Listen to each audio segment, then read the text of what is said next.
Hey boys and girls, Outdoors Jeff here. How you doing? Haven't done a video in a while. A little something I wanted to bring up for you, a little news bulletin thing.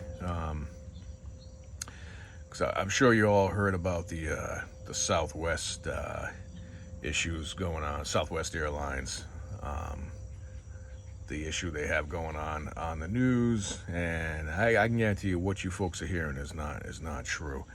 And let me tell you something, because I lived this, okay? So I'm going to tell you a quick story and give you the real story of what's going on with these assholes, all right? And when I say assholes, that's being nice. I can't think of a bad enough word to call these people that are running this airline. And I hope a lot of people see this. I hope they see this video, and I hope they realize, and I hope it hits home with what they've done to people. Tens of thousands of people, and how they've affected people with time and money and frustration and everything else. And I really hope they get a different perception watching this video, if they ever do. They care less. I doubt they ever would watch this video. But if other people can see this video and know what these people are about and avoid them in the future, oh God bless you. Do it. So let me tell you what happened here. My family and I, we planned a family vacation to go down to Florida from Rhode Island. We booked Southwest to and from. So going from Rhode Island to West Palm Beach, there's no direct flights out of Providence. Well, Warwick really is where the airport is. They call it Providence, but it's not. They can't even get that part right.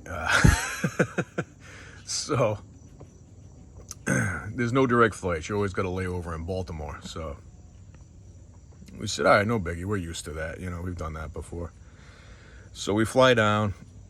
Well, first, before we flew down, let me back up for a second. Here's the first D-bag shady move they pulled, okay?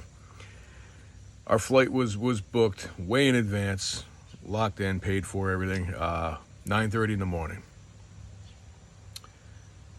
Day or two before, my wife decides to log into the account just to make sure we got everything right with the dates and times. And these SOBs changed the flight from 9:30 a.m. to 6 a.m. Never notified us. No phone calls, no texts, no emails, nothing. Not a peep from Southwest Airlines, right? So, thank God she logged in and looked at it one last time. And I'm going to tell you why. Because Southwest, and I know this from the past, from our own honest mistake, we did that. We caused this in the past. But our own honest mistake, Southwest Airline only allows 2 hours after missing a flight to make a claim and get more tickets. How convenient they changed us 3.5 hours. Right. Had we not looked and showed up, guess what? We would have been paying for brand new tickets. Okay? That's the first shady move these people pulled. Okay? Luckily, we caught that. We made the flight. We flew down to Baltimore, got on the plane in Baltimore, flew to Florida. That was fun. We had a great vacation, had a good time down there. We turn around and come home. We're in West Palm Beach, literally boarding the plane, which got delayed an hour because of a severe thunderstorm. Okay, I get that. That's fine. I understand that. That happens, Better safe than, sorry. That's I got no problem with that.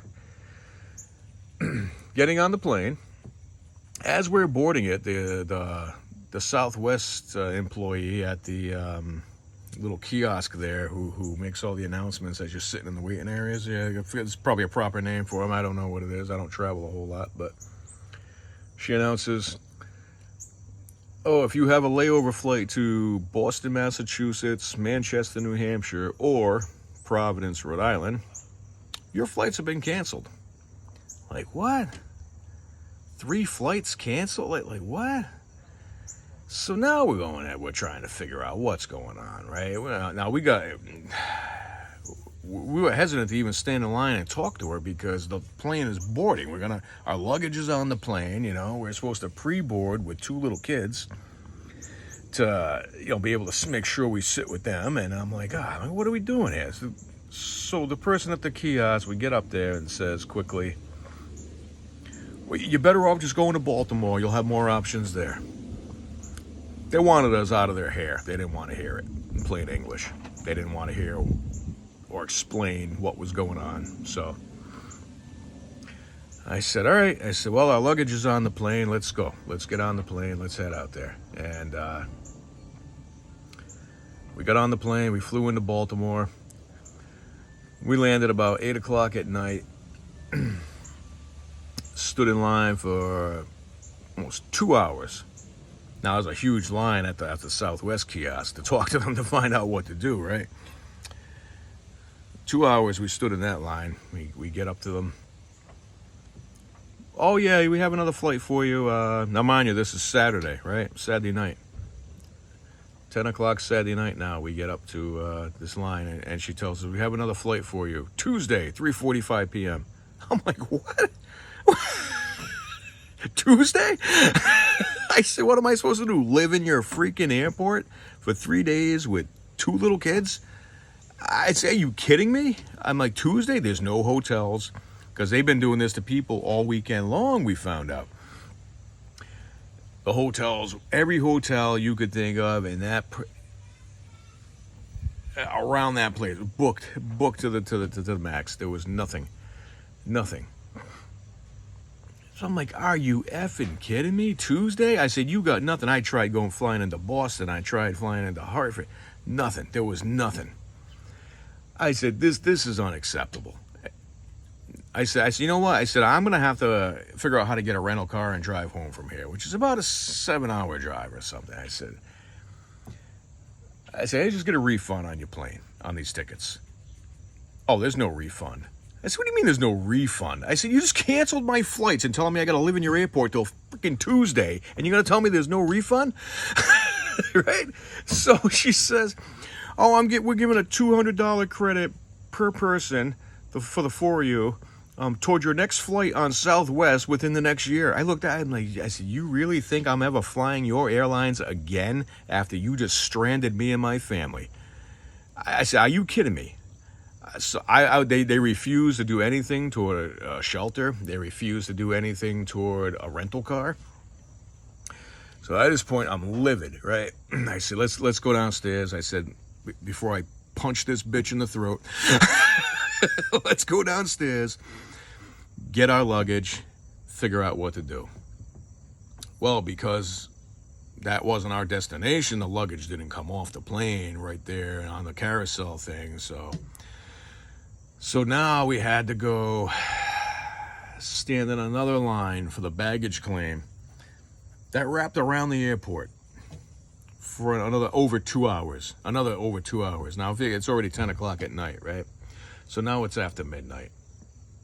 We're waiting in this luggage line. I finally get up there. Oh, well, we got to find it. We got to pull it and blah, blah, blah. It could be 4 or 5 hours. I'm like, whatever. I guess, it's already after midnight. I can't get a rental car. Everything's closed. I'm like, we'll be here anyway. Pull the damn luggage. So now you can't get back up to the area where the comfortable seats are. No, we're stuck down in the lobby area near the luggage where there's like hard steel wooden benches. Nothing warm to sit on. The AC was cranking in there. So here's me, my wife, and my 2 little kids, 2 years old and 7-year-old,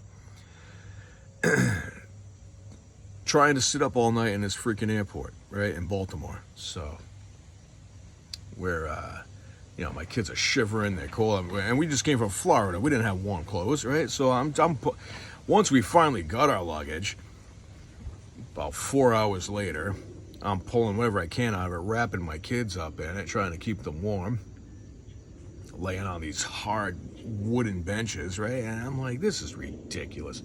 And of course, I couldn't get a second of sleep, me or my wife, because we got to watch our luggage and our kids, more importantly. You wake up and there, everything's gone, kids and the luggage, So we're sitting there all night long. 8 a.m., the rental car place opens. We go to the rental car place.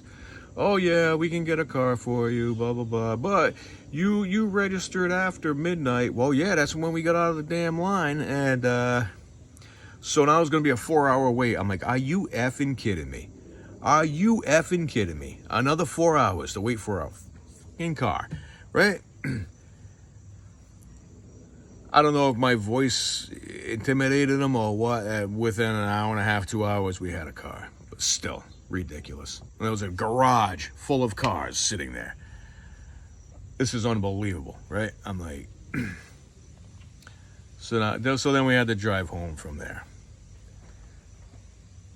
But that cost us an extra $500, almost, for the rental car. On top of airline tickets, we did not even get to fly on for the second half. And Southwest basically tells everybody to go F themselves. Too bad. And you want to know why it happened? And I'm going to tell you why it happened. If you're standing in front of the, in the terminal, there's a big screen that gives you all the flights for Southwest all over the country. Everywhere from, Washington out to, Rhode Island, across the whole country. Everything was canceled. Everything. There were a few select flights here and there still going. 95% of it was canceled. The airport was loaded with people sleeping on floors, benches, everything else. And these pieces of shit tried blaming the weather from Florida, which affected the whole country, I guess. And they tried blaming air traffic control problem across the whole country. Really? And this is what they're telling everybody on the news. This is what they're telling everybody, why they're so behind. You want to know why they're behind? Okay, I'm going to tell you people why right now. Why they canceled all their flights. Why they have left tens of thousands of people stranded. Just by last weekend alone, it was over 2,000 flights canceled. I don't even know what the number's at now. You want to know why? I'm going to tell you why. Because this company has forced the COVID-19 vaccine on their employees and threatened them to be fired. So they walked. They all walked out. Okay? And you know what? Good for them. Good for them. I'm glad somebody's standing up for their rights in this fucking country. But you know what? It sucks when you're a family, especially with 2 little kids, and you get stranded 7-8 hours from home because somebody had to stand up for their rights. And I blame Southwest Airlines and I blame the CEOs of this company because they knew all too well this was happening. It was continuing to happen, and they continued selling flights to people. They continued selling flights. They knew they could. There was a guy behind me in line. He had 3 flights in a row canceled on him. They continued selling flights they could not honor and refused to reimburse anybody a single penny, and left people stranded, families stranded all over the country. That is the epitome. You look up the word piece of shit in the dictionary, and there's going to be a picture of Southwest Airlines, okay? That is the epitome of a scumbag corporate conglomerate that doesn't give 2 shits about people, okay? That's what that is.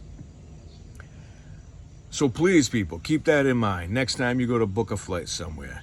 I don't care if they let you check 2 bags for free. It's not worth it. They won't get you where you're going. They will leave you wherever you are and let you worry about how you're going to get home. They don't care. They're scumbags. They are greedy, money-hungry scumbags. They are pieces of shit that have no compassion for any human being. All right? Don't ever give these people a red cent of your money.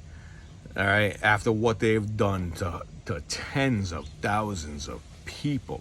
Probably more than that by this point. It's really, and to hear their excuse, their bullshit, lame excuse on TV of why it happened, despicable. You people should hang your heads in shame. I hope the CEO of Southwest Airlines puts a rope around his neck and jump off his fucking roof. That's what I hope. After what you put me and my family through, the aggravation, the misery, and the money you cost us, the way you treated us, I hope you off yourself, you piece of shit. Okay? And it takes a lot for me to say something like that, people. It really does. But that's how pissed off I am at that company. I will never, ever fly with them ever again. Ever. They should all hang their heads in shame for the way they've treated people. So please keep that in mind. If you're ever going to fly again, don't use Southwest. Don't use Southwest. I mean, it would make me sick to see somebody give them their money. Because they're going to screw you. They're going to screw you in the end. That's all I had to say about that, people. Yeah, we've been busy. We've been harvesting a lot of peppers, processing a lot of peppers. It's been busy here. I'm a little behind because I was supposed to get home sooner to get that stuff done, but it's getting cold here now. But we saved 99% of it. Last harvest was probably roughly 14 pounds of hot peppers. That's a lot of hot peppers. And that's not on top of all the other harvests I've already done. We're probably pushing close to maybe 40 pounds of peppers this year. For me, for a little backyard operation, that's a lot of peppers. And I owe it all to how I pruned the plants, and I showed you folks that back. I'll do it again next season, show you all again. But prune your plants, cut them back, bush them out. You know, don't leave that tall, lanky plant that only puts out a half dozen peppers. Prune that thing. I was pulling 30, 40 peppers off some plants. I mean, unbelievable, you know? Really unbelievable. But very productive year. Very productive. Now the dehydration process is in full swing. Grinding process comes next. We'll get that all turned to dust, and we'll make some tasty stuff out of that later, whether it's seasoning salts, things like that. Put it into dishes, salsas, anything. You can do anything with it, really. And I have one special batch I made up of dragon's breath. It's just pure dragon's breath ground up. So that's going to be saved for either somebody who offers a good amount of money for it, or something special. That's very, very hot stuff, insanely hot stuff. But yeah, that's it. Not a whole lot going on the pepper front anymore. That season's come to an end for the most part. Can't complain. Had a lot of good varieties I discovered this year that I liked. Some I didn't like. We've harvested the seeds on the pepper I'm trying to create. We'll see next spring. Those seeds germinate, what it grows into, what kind of pods it produces. By next summer, I should have something special if all works out well. So, all right, folks, that's it. I'm out of here. I got some stuff to do here. Remember, fuck Southwest Airlines. Don't ever use them. Take care, boys and girls.